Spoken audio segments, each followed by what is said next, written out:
آج گھر میں داخل ہوتے ہوئے اگر غیر ارادی طور پر وہ ستارہ کا چہرہ نہ دیکھتا تو کبھی بھی نہ جان پاتا کہ نقاب کے پیچھے ہستی اس کی سگی ماں تھی۔ اس وقت موہت ستارہ کے پاس بیٹھا ہوا کبھی کسی بات پر خوش ہوتا تھا تو کبھی کسی بات پر ستارہ سے شکوہ کر رہا تھا۔ بچپن میں گزری اپنی محرومیوں کا وہ اس کو بتا کر کبھی اشک بار ہو جاتا تو ستارہ بھی موہت کے ساتھ ساتھ آنسو بہانے لگتی۔ تھوڑی دیر بعد وہ اپنے آنسو صاف کر کے ستارہ کے اس طرح ملنے پر اپنے آپ کو خوش قسمت کہتا تو ستارہ اس کو پیار کرنے لگتی۔ مہرماں خاموش بیٹھی ہوئی ان دونوں کو مسکراتا دیکھ رہی تھی۔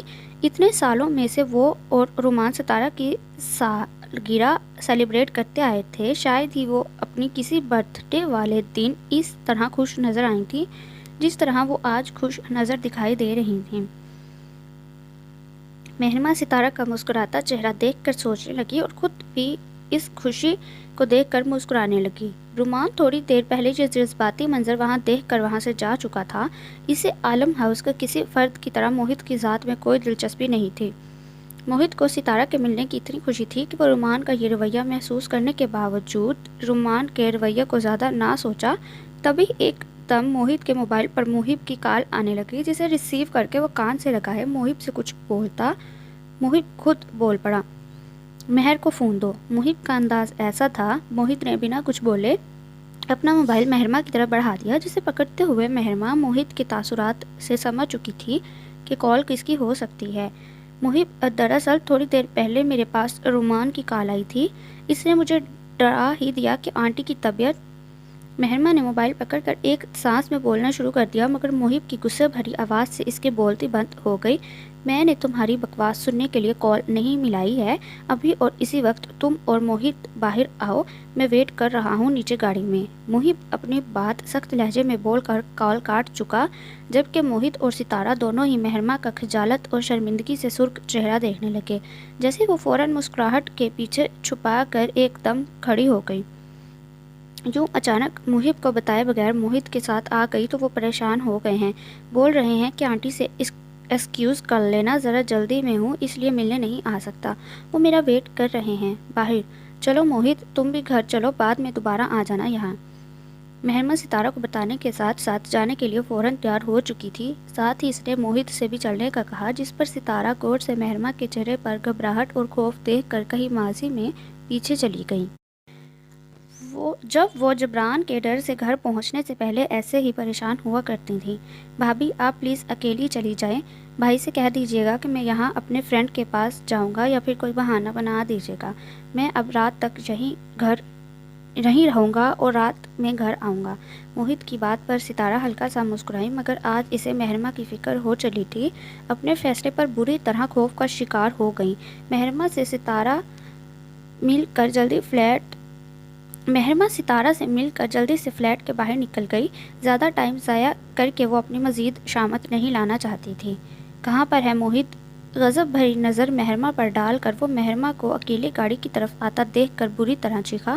اسے اپنے دوست کے پاس جانا تھا تو وہ مہرماں گاڑی میں بیٹھی محب کو بتانے لگی۔ جب محب اس کی بات پر دلچسپی ظاہر کیے بغیر گاڑی اسٹارٹ کر چکا تو مہرماں خاموش ہو گئی۔ مہرماں کی ایک نظر محب کی طرف پڑی تو وہ خاموش مگر کافی غصے میں ڈرائیو کر رہا تھا۔ 2 بار سگنل پر گاڑی رکنے پر وہ آگے گاڑی والے کو بھی باتیں سنا کر جھگڑ رہا تھا۔ مہرماں دل ہی دل میں جلد سگنل کھلنے کی دعا کرنے لگی۔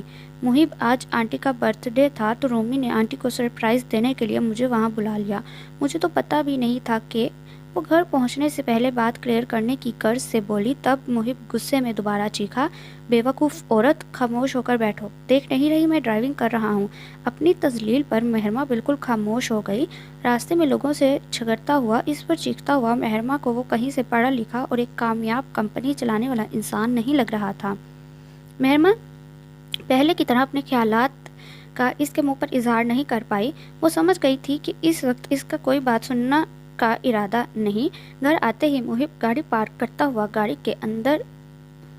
کے اندر چلا گیا تو مہرماں بھی گاڑی سے اتر کر محب کے پیچھے ہال میں آئی۔